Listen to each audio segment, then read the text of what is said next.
Ahoy there, trader, and welcome to the Analysis Edge for Tuesday the 23rd. And then this happens. The bulls made a charge for a face-ripping high, all set to plant the flag on new all-time highs. Uncle Russell got there, but barely. And then, oh, what's this? A banana skin. Whoopsie-daisy. Slip, trip, and fall, while the bear skateboards off downhill, chuckling away to himself.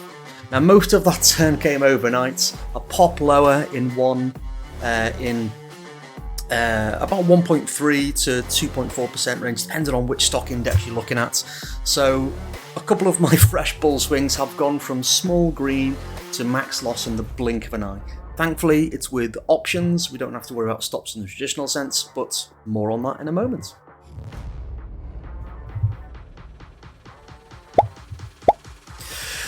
Now, a little bit of the mood before the charts. The markets today are so far being fickle, funny, and frustrating all at once. And on days like this, the novice trader who's perhaps got one direction then flipped or waking up to a big move in the opposite direction, may be smashing around like a bull in a china shop, getting very angry at the move.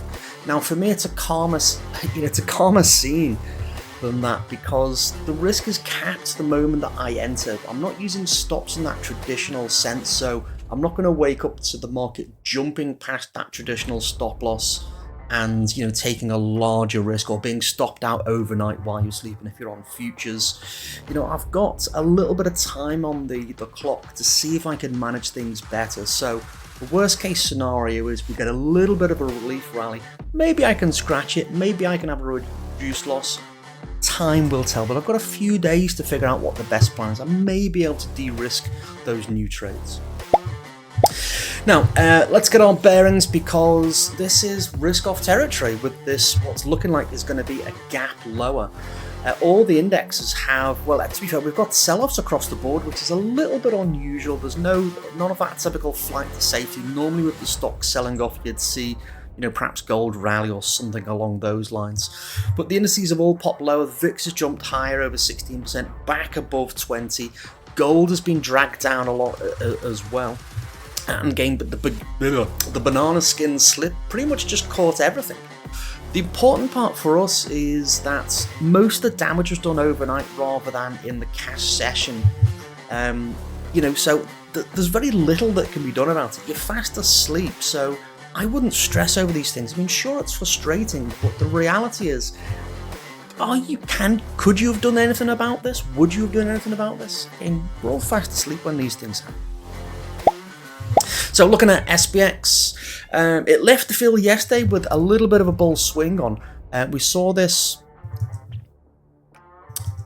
Oh, if I can get me a little widget to work properly. Is it going to do? Yeah, there we go. So we left a little bit of a bull rally, and we can see that the system is flipping and flopping back and forth, but we kept the bear move on a tight leash. We've got some nice profitable moves on that, which we spoke about last week.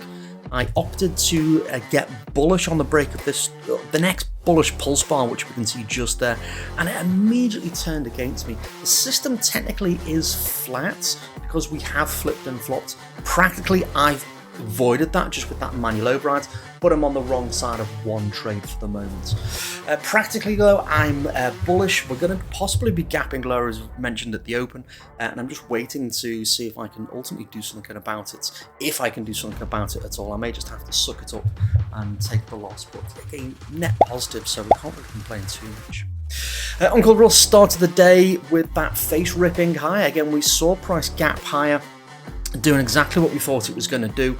That typical MACD extreme, the MACD extreme that we commented on last week, that's usually an indication to say, hey, when we go high, we're probably going to be moving high quite significantly. So when these new highs came into effect, again, I got a little bit excited. It's usually an indication. And I think looking at the data, I'm just trying to remember all the stats with the new system, because we're having a major overhaul. We're adding more than 30 new conditions. Again, practically doing it manually, it's not possible, but software is going to be basically doing all the heavy lifting that we've been talking about. One of those things is that when the MACD extreme happens, it's usually a continuation signal, and the reversal only happens about 13% of the time. So it's just one of those situations where, okay, well, the majority of the time we're going to be right, but there's still that element of, in this case, 13% of the time, I think it's that number, I'll double check it. It's going to be into the software anyway. We're going to have a little expert advisor here, just letting you know what the system's saying, what the stats are, what to expect. So that's coming soon in the next few days as well. So all the members can keep an eye out for an update. Anyway, 30% of the time we can expect the sell-off. Again, we're seeing the market gap lower, or potentially gapping lower at the open. So we're just going to have to deal with it. There's just very little we can do about it at this stage. Again, the market's closed. What are you going to do about it? Nothing. Now, crude remains my darling. With the benefit of hindsight, the head and shoulders that we speculated on turned out to be a head and shoulders. Again, we only know after the break that we can say, yes, this is now cast in,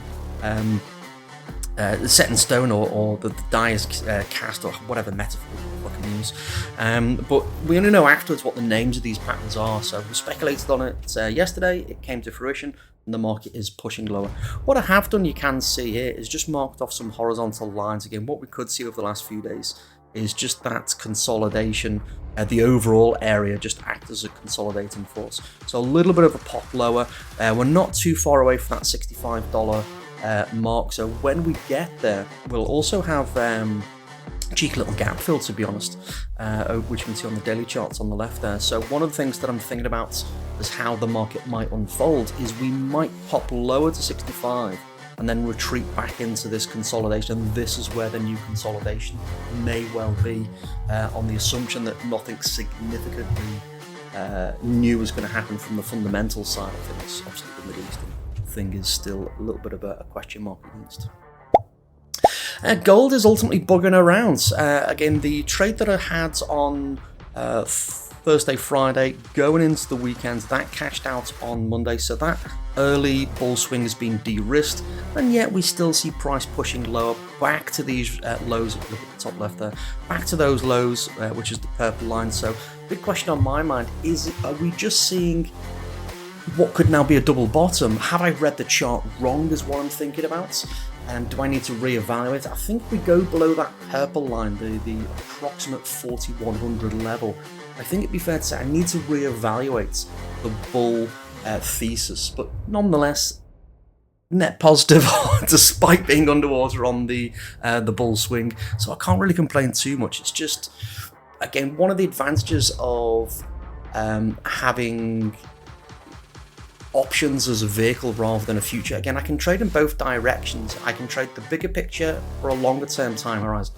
And again, one of the things that we were doing is trading the bear, or attempting to trade the bear swing, and that turned out nicely. So again, ultimately net positive on the instruments. It's just that the trade idea is not quite right. Again, one of the beautiful things about what we do and the way that we do it is we don't have to be right. We can still make money when we're trading around the overall position and trying to kind of build into a move. Again, we only know these things with the benefit of hindsight, as always. So again, we'll find out. To be fair, I might still be right. We'll find out when we find out. Bitcoin, again, I've had to reevaluate on Bitcoin as well. Again, we've got what looks like a very large sweeping head and shoulders, as in this case a continuation. We could call it a bear flag. We speculated on the name of it. We've got that early sign of the breakout. If we just actually go back, let's try that again. If we just go back to oil, there we go. We can see we had the same thing there. Oops. So we had that same thing. We had that head and shoulders as the continuation. So we've got that same situation on Bitcoin, just a larger sweeping, again, consolidation. Whoops, pressing all the wrong buttons today. That large sweeping consolidation, again, bear flag, rising range, head and shoulders. Again, we'll find out what it's really called afterwards. I've just marked it off as a head and shoulders and the range, so we've got both those things on at the moment. We've got the early breakouts right now, so this could be the bear movement resuming. And again, the big read here is, could we see the move down to 50,000 The 50,000 level is one of the things that we spoke about 3 or 4 weeks ago now. There's a possibility before this consolidation started to develop. For the moment, again, bear trade is looking good. 50,000. We really need to see 58,500 breach, that new low approximately taken. And then we can start confidently say the bears are back in force. We could see this consolidation as it is now. We could still see evolve and mutate into a different names pattern. So I'm not overly concerned about what it's called. So I'll leave you with a line from Charlie Monk. I think that, I know that Jesse Livermore also said something very, very similar. So I would imagine that he got it from Jesse Livermore. Again, it's pretty simple phrasing, but the big money's not in the buying and the selling, it's in the waiting. And again, there's lots of people who've been famous for saying it. Charlie Munger is obviously the more recent one. Jesse Livermore back in the 1900s, 05, 1920 sort of direction. Two of my bear swings, or my bull swings rather, have flipped from green to potentially max loss overnight. I'll find out at the market open what's going to happen. We could see prices turn around. We've seen many of these movements turn around over the last 3 or 4 months. So the instinct of the novice trader is to basically smash around like a bull in a china shop, is to do something, anything, just like revenge trade, smash the buttons, buy, sell, try and get it back. But the smart money is really just, okay, I'm on the wrong side of a trade. I don't want to do a knee-jerk reaction into what I could, should, would, might do, maybe do. The risk was defined at the moment I entered the trade, and there's no traditional stop loss screaming to be managed. It was a mistimed trade, and again, I only know that with hindsight. It basically went bullish and turned almost as quick, and then we gapped down overnight. Again, the most of that movement's overnight, so again, I don't know that if I'm just looking at the cash markets until the following day. So that's just the way it is. So the highest value move for me today is pretty much one that looks like laziness from the outside. I'm going to sit on my hands, I'm going to let the gap settle, I'm going to gather some information. The premium popper trades, the day trading side of what I do, may be able to de-risk some of what I've done. Basically, it's just a fancy way of saying take some profits on a different strategy and they contribute towards the losses on another strategy. Another way of phrasing it is trading around the position. This is what we used to do in hedge funds. You'd have one core idea, for example, bullish trade, and then you might have several smaller trades, smaller time horizons that can take some profits out the markets in any direction that de-risks that initial core position, which is what we did on gold. If you think about it, we had that core position, the early bull. I've had a trade that's de-risked it. It doesn't really matter if that early bull doesn't work out. There's still a profit to be had just between those two trades. So again, the highest value move I can do is just to sit on my hands and just wait and see if there's an opportunity to do something other than have a crazy knee-jerk reaction. Quick fun facts around the bull in a china shop. Mythbusters actually released a bull into a china shop. If you remember, this was a few years ago. It was quite a fun little episode. Is a bull in a china shop really the metaphor we want to be using? In a mocked up china shop, they took quite literally a bull by the horns and steered it around the china shop. It remarkably nimble, it picked its way around the shelves, almost daintily refusing to smash any of the crockery. And, there's a few wobbles here and there. It's a big animal, as you can imagine. But they declared that the myth was busted. So a bull in a china shop is usually nothing to worry about. It's just a metaphor for going a little bit batshit crazy when things aren't going the right way, is how I would think about it today. That's it for Tuesday. It's a kick in the shins for me today. There's no questions about it. I just need to figure out what I'm going to do next. I've got a few days to figure something out.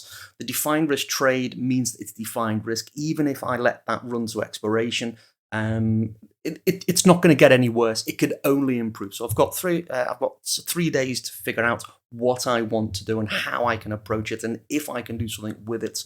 But a knee-jerk reaction at the opening bell today is not the action that anyone should be taking. So happy trading, and may your trades be smoother than cashmere copies, and I'll see you on the next installment. Bye for now.